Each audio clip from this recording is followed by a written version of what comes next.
Hello students, I welcome you all to our channel Anuj Jindal UGC NET. So आज हम बात करने वाले हैं कुछ important questions relating to communication topic, जो कि पेपर 1 यूजीसी नेट एग्जाम का बहुत ही इंपॉर्टेंट एस्पेक्ट है। सो आज हम इससे रिलेटेड कुछ इंपॉर्टेंट क्वेश्चंस को देखेंगे और आई एम श्योर कि ये क्वेश्चंस आपके लिए बहुत ज़्यादा हेल्पफुल होने वाले हैं। इससे पहले अगर आपने हमारे चैनल को सब्सक्राइब नहीं किया है तो ऊपर दिए गए आई लिंक पे क्लिक करके आप हमारे चैनल को सब्सक्राइब कर सकते हैं, that is Anuj Jindal UGC net, ताकि आपको सारे यूजीसी नेट एग्जाम से रिलेटेड रीसेंट अपडेट्स मिलती रहें। एंड आई एम श्योर कि आपकी प्रिपरेशन बहुत अच्छे से चल रही होगी और जो भी आप हमारे चैनल से जुड़े हुए हैं और हमारी वीडियोस देख रहे हैं सो वो आपको बहुत ज़्यादा हेल्प कर रही होगी। इसके बाद भी अगर आपको कोई क्वेरीज एंड कंसर्न्स हैं तो आप हमारी वीडियो पे कमेंट करके उन क्वेरीज को पूछ सकते हैं और हम कोशिश करेंगे कि हम जल्द से जल्द आपको रिस्पॉन्ड कर दें। सो अब बिना टाइम वेस्ट करते हुए आगे बढ़ते हैं और देखते हैं कि किस टाइप के क्वेश्चन आ रहे हैं एग्जाम में। The first question is a form of informal communication in which sharing of information takes place on the basis of trust। तो पहले ही यहाँ पे फॉर्म ऑफ इनफॉर्मल कम्युनिकेशन बता दिया गया है जहाँ पे on the basis of trust लोग कम्युनिकेट करते हैं। तो जैसे कि आपको पता है कि इनफॉर्मल कम्युनिकेशन ऑलरेडी रूमर्स को जन्म देता है एंड गॉसिप्स को जन्म देता है, बट उसके भी काफ़ी सारे टाइप्स होते हैं और यहाँ पे हमसे पूछा जा रहा है कि किस टाइप का इनफॉर्मल कम्युनिकेशन होता है जहाँ पे आप ट्रस्ट के बेसिस पे लोगों से कम्युनिकेट करते हैं। सो इसका मतलब ये है कि हमें टाइप्स ऑफ इनफॉर्मल कम्युनिकेशन पता होने चाहिए, तभी हम इस क्वेश्चन को सॉल्व कर पाएंगे। सो पहले इन चारों ऑप्शंस को एक बार समझने की कोशिश करते हैं। Single strand network, single strand network कुछ इस तरीके का होता है स्टूडेंट्स, इस तरीके का डायग्राम होता है जहां ए ने बी को बताया एंड बी ने सी को बताया एंड सी ने डी को बताया। तो इस तरीके से एक लाइन फॉलो होती है, जनरली उसे हम सिंगल स्ट्रैंड नेटवर्क कहते हैं और ये इनफॉर्मल कम्युनिकेशन का ही एक टाइप कहलाता है। बी देखते हैं गॉसिप नेटवर्क। गॉसिप नेटवर्क होता है कि जब एक बंदा सेंटर में खड़ा हुआ है और आप रैंडमली किसी से भी गॉसिप कर सकते हैं, कुछ भी बात कर सकते हैं, कोई फ्लो ऑफ पैटर्न नहीं है, बस एक जनरल में सोर्स एक है कि एक किसी बंदे को कोई इंफॉर्मेशन पता चली और वो रैंडमली लोगों को कॉल कर करके बताने लगा, तो इसे हम गॉसिप नेटवर्क कहते हैं। सो ये भी एक फॉर्म ऑफ इनफॉर्मल कम्युनिकेशन है। नेक्स्ट बात करते हैं इन्वर्टेड वी। अब ये ऑप्शन यहाँ पे आपको कंफ्यूज करने के लिए दिया गया है। इन्वर्टेड वी जो होता है ये एक फॉर्मल कम्युनिकेशन का टाइप है जहाँ पे कुछ इस तरीके से डायग्राम बनता है, जहाँ पे इसका पर्पस ये होता है कि जो एम्प्लॉयज़ हैं या आप कह सकते हैं कि जो सुबॉर्डिनेट्स हैं वो एक तो अपने बॉस से कम्युनिकेट कर सकते हैं, जहाँ पे इस केस में ए एंड बी सुबॉर्डिनेट्स हैं and C and D boss हैं। So A and B C अपने इमीडिएट सुपरवाइजर से तो कोऑर्डिनेट कर ही सकते हैं या बात कर सकते हैं, साथ ही साथ वो अपने इमीडिएट सुपरवाइजर के भी बॉस से बात कर सकते हैं। जैसे कि आप देख सकते हैं कि सी का बॉस डी है, सो यहाँ पे ए एंड बी डी से भी कम्युनिकेट कर सकते हैं। सो ये एक टाइप का फॉर्मल कम्युनिकेशन कहलाता है, तो ये भी हमने समझ लिया है। डी है क्लस्टर नेटवर्क। अब क्लस्टर नेटवर्क एक फॉर्म ऑफ इनफॉर्मल कम्युनिकेशन है जहाँ पे आप किसी भी सिचुएशन में होते हैं, फिर भी आप सिर्फ ऐसे ही लोगों से कम्युनिकेट करना चाहते हैं जिन पे आपको ट्रस्ट है, आप किसी से भी रैंडमली कम्युनिकेट नहीं करते। फॉर एग्जांपल अगर ऑफिस की बात करें कि अगर ऑफिस में आपको आपके बॉस ने डांटा है या आपको कोई बात पता चलती है या आपको कोई इंपॉर्टेंट चीज़ शेयर करनी है, तो आप रैंडमली गॉसिप नेटवर्क फॉलो करके किसी से भी चीज़ें शेयर नहीं करते हैं। आप सिर्फ उन अपने कलीग से चीज़ें डिस्कस करते हैं या उन्हें बताते हैं जिन पे आप बहुत ज़्यादा ट्रस्ट करते हैं। सो ये बहुत ही ज़्यादा यूज होता है। तो यहाँ पे इनफॉर्मल कम्युनिकेशन है ऑफिस में, बट स्टिल आप सिर्फ उनसे चीज़ें शेयर कर रहे हैं जिन पे आप ट्रस्ट करते हैं। सो क्लियर कट आंसर जो यहाँ पे हमारा हो जाएगा वो हो जाएगा डी, क्लस्टर नेटवर्क। सो आप देख सकते हैं कि कई टाइप के नए नए क्वेश्चंस मैं आज लेके आ रहा हूँ, नए नए कंसेप्ट्स लेके आ रहा हूँ, क्योंकि कम्युनिकेशन और जो भी पेपर 1 से रिलेटेड टॉपिक्स हैं वो बहुत ही ज़्यादा रैंडम हो गए हैं। सो काफ़ी नए नए टॉपिक से क्वेश्चन आते रहते हैं, इसलिए जितने ज़्यादा टाइप्स के क्वेश्चन हम कवर कर पाएंगे, जितने ज़्यादा कंसेप्ट रिवाइज कर पाएंगे, उतना ही ज़्यादा आपको हेल्पफुल होगा यूजीसी नेट एग्जाम क्रैक करने में। सो आगे चलते हैं नेक्स्ट क्वेश्चन की तरफ। Which of the following clearly defines consideration as part of 7 C's of effective communication. तो अगर आपको याद हो हमने अपनी पुरानी वीडियो में 7 C's ऑफ इफेक्टिव कम्युनिकेशन पढ़ा था, जिसमें से एक था कंसिडरेशन। तो यहाँ में पूछा जा रहा है कि नीचे दिए गए ऑप्शन में से कौन सा ऐसा टर्म है या कौन सा ऐसा स्टेटमेंट है जो consideration as one of the elements of effective communication को सबसे अच्छे से एक्सप्लेन या फिर रिप्रेजेंट करता है। एक बार ऑप्शंस देख लेते हैं। Stepping into the shoes of others, इसका मतलब आप अपने आप को दूसरे की जगह रख के देखते हैं। सो इसको हम कई बार ऐसे भी कहते हैं, अगर आपने नॉर्मल कम्युनिकेशन में यूज़ किया होगा लोगों से बात करते हुए, कि स्टूडेंट्स आप मेरा पॉइंट ऑफ व्यू भी समझिए या आप मुझे भी तो कंसिडर करिए। सो ये बिल्कुल जो टर्म है ये कंसिडरेशन को रिप्रेजेंट करता है और यही मेरे ख्याल से बेस्ट सूटेबल आंसर होना चाहिए। बट फिर भी एक बार हम सारे ऑप्शंस को देख लेते हैं। B, no grammatical error in communication, ये कोई भी ऐसा स्टेटमेंट नहीं है जो कंसिडरेशन से रिलेटेड हो, जबकि ये ग्रामेटिकल एरर्स को नहीं करने के लिए कह रहा है। सी, एम्फेसिस ऑन स्पेसिफिक मैसेज और गोल एट अ टाइम, मतलब कि क्या ऑब्जेक्टिव है या स्पेसिफिक मैसेज आप देना चाहते हैं कम्युनिकेशन में। अगेन ये स्टेटमेंट भी कंसिडरेशन से रिलेटेड नहीं है। D, being particular and clear, जिसे हम ये भी कहते हैं कि to be very concise and brief रहना।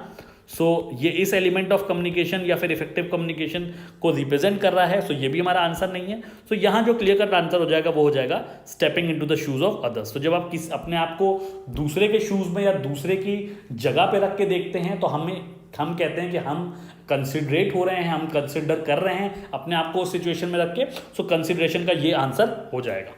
आगे चलते हैं थर्ड क्वेश्चन की तरफ। Which of the following would influence the effectiveness of communication in classroom instruction in a critical way? So effectiveness of communication से क्वेश्चन दिया गया है कि अगर आप क्लासरूम में इंस्ट्रक्ट कर रहे हैं तो इनमें से कौन सा ऐसा मेथड है जो आपकी कम्युनिकेशन को बेटर इफेक्टिव बनाएगा क्लासरूम के अंदर। सो टीचिंग और कम्युनिकेशन दोनों टॉपिक से ओवरलैप्ड क्वेश्चन है ये। सो मैंने आपको पहले भी अपनी वीडियो में बताया था कि टीचिंग और कम्युनिकेशन के क्वेश्चन काफ़ी ज़्यादा ओवरलैपिंग हो सकते हैं, बट उनका कंटेक्स्ट सेम रहेगा। हमें उस कंटेक्स्ट को लॉजिकली समझना है और उसके अकॉर्डिंग आंसर देना है।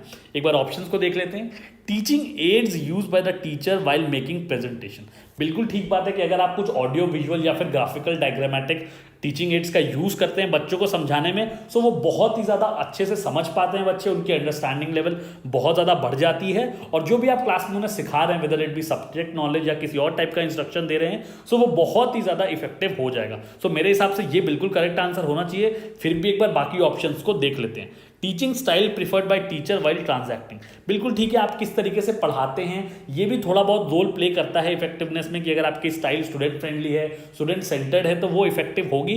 बट जितना इफेक्टिव टीचिंग होगी थ्रू टीचिंग एड्स का यूज करते हुए, आई डोंट थिंक कि टीचिंग स्टाइल से इतना ज़्यादा इफेक्टिवनेस कम्युनिकेशन में लाई जा सकती है, क्योंकि जो भी इफेक्टिवनेस वाली जो चीज़ है या जो इफेक्टिवनेस का एलिमेंट है वो इस पर डिपेंड करता है कि कितना ज़्यादा बच्चे समझ पा रहे हैं कंसेप्ट को, कितना ज़्यादा अंडरस्टैंड कर पा रहे हैं।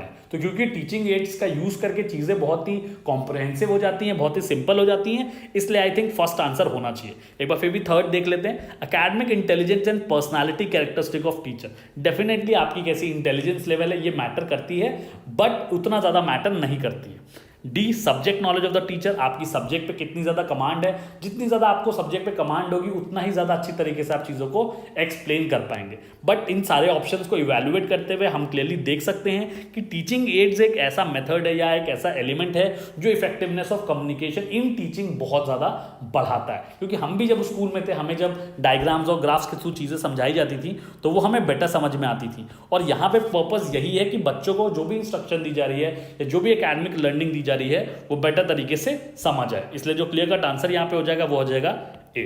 आगे चलते हैं नेक्स्ट क्वेश्चन की तरफ। Classroom communication can be best describe using which of the below mentioned element, मतलब क्लासरूम कम्युनिकेशन को आप नीचे दिए हुए किन ऑप्शन से सबसे बेस्ट तरीके से एक्सप्लेन कर सकते हैं।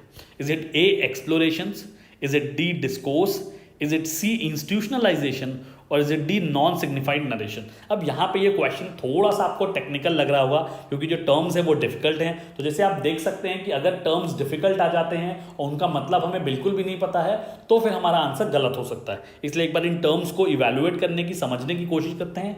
एक्सप्लोरेशन होता है कि जब आप ब्रेनस्टॉर्मिंग करके नई चीज़ों को इवैल्यूएट करते हैं या न्यू चीज़ें लेके आते हैं तो उसे हम एक्सप्लोर करना या एक्सप्लोरेशंस कहते हैं। ये तो क्लासरूम कम्युनिकेशन को नहीं दिखाता क्योंकि जनरली बच्चे इतना ज़्यादा चीज़ों को एक्सपेरिमेंट एंड एक्सप्लोरेशन नहीं करते हैं। एक्सप्लोरेशन तो आंसर नहीं होना चाहिए मेरे हिसाब से। डिस्कोर्स का मतलब होता है जब भी आप रिटन या स्पोकन फॉर्म में कम्युनिकेशन करते हैं या आप डिस्कशन करते हैं, इसे हम कम्युनिकेशन ही कहेंगे या डिस्कशन कह लीजिए। ये आंसर हो सकता है क्योंकि क्लासरूम कम्युनिकेशन में जनरली सबसे ज़्यादा डिस्कशन या फिर रिटन एंड स्पोकन फॉर्म में ही बातें की जाती हैं, चाहे वो टीचर और स्टूडेंट के बीच में हो या फिर वो स्टूडेंट्स आपस में बात कर रहे हो। ये आंसर होना चाहिए मेरे हिसाब से। फिर भी बाकी ऑप्शन देख लेते हैं। इंस्टीट्यूशनलाइजेशन होता है कि जब आप किसी एक इंस्टीट्यूशन में, एक ऑर्गेनाइजेशन में काफ़ी समय से रह रहे होते हैं, वहाँ पे सेम टाइप का बिहेवियर रिप्रेजेंट कर रहे होते हैं, तो उसकी जो नॉर्म्स एंड बिलीव्स हैं वो आपके रग रग में बस जाती हैं और आप उसी को स्ट्रिक्टली फॉलो करने लग जाते हैं। ये इंस्टीट्यूशनलाइजेशन का कैरेक्टरिस्टिक होता है किसी के बिहेवियर में।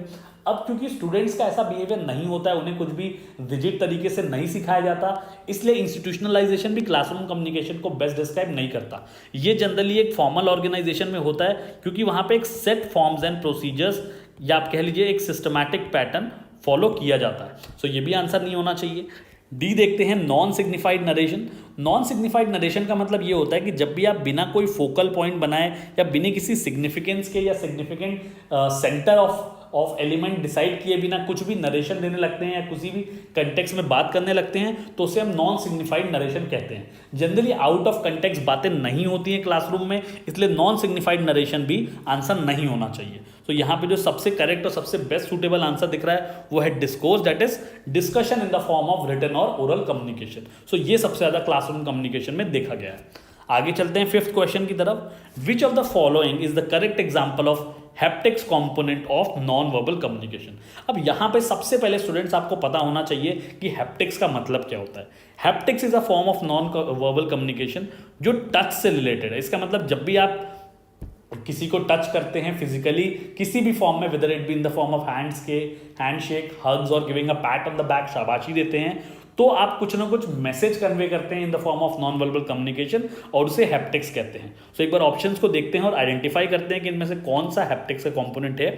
हैंडशेक, बिल्कुल यहाँ पे टच एलिमेंट इन्वॉल्व है, तो ये हैप्टिक्स का पार्ट है। सिटिंग पोस्चर या आप अपने नॉर्मल पोस्चर में बैठे हुए हैं, ये एक non verbal form of communication तो जरूर है, बट ये हैप्टिक्स नहीं है क्योंकि इसमें कुछ भी दो एलिमेंट, दो फिजिकल चीजें या दो फिजिकल पर्सन एक दूसरे को टच नहीं कर रहे हैं। अगेन फेशियल एक्सप्रेशन, ये आपके चेहरे का एक्सप्रेशन है, अगेन ये non verbal form of communication जरूर है, लेकिन यहाँ पे अगेन टच एलिमेंट नहीं इन्वॉल्व है, इसलिए ये हैप्टिक्स नहीं है। आई कॉन्टैक्ट, अब मैं आपको यहाँ पे बता दूं कि जब भी आप आई कॉन्टैक्ट के जरिए या आई के एक्सप्रेशन के जरिए अलग अलग चीज़ों को कम्युनिकेट करने की कोशिश करते हैं तो उसको ऑक्यूलेसिक्स कहते हैं। तो जब भी जैसे ही आप आई वर्ड यूज करें आप तुरंत ऑक्यूलेसिक्स आंसर मार्क कर सकते हैं। ये एक form of communication, non verbal form of communication है यूजिंग आईज। कई बार आप आईब्रोज को रेस करते हैं सरप्राइज होके, कई बार आप बहुत ज़्यादा घूर के देखते हैं अगर आप टीचर हैं और स्टूडेंट्स को कम्युनिकेट करने के लिए कि please focus on your studies, या फिर आप डांटने की कोशिश कर रहे हैं, डरा रहे हैं उसे, तो ये सारे जो भी आईज के एक्सप्रेशन होते हैं उसे हम ऑक्यूलेसिक्स कहते हैं। तो यहाँ पे हम क्लियरली देख सकते हैं कि सिर्फ एक ही element that is handshake touch से रिलेटेड है, इसलिए जो क्लियर कट आंसर हो जाएगा वो हो जाएगा T, that is 1 only. So that was all for today. I hope कि जो भी आज हमने 5 क्वेश्चंस किए हैं और इतने ज़्यादा नए कंसेप्ट डिस्कस किए हैं ये आपको बहुत ज़्यादा हेल्पफुल होने वाले हैं आपके आने वाले यूजीसी नेट के एग्जाम में।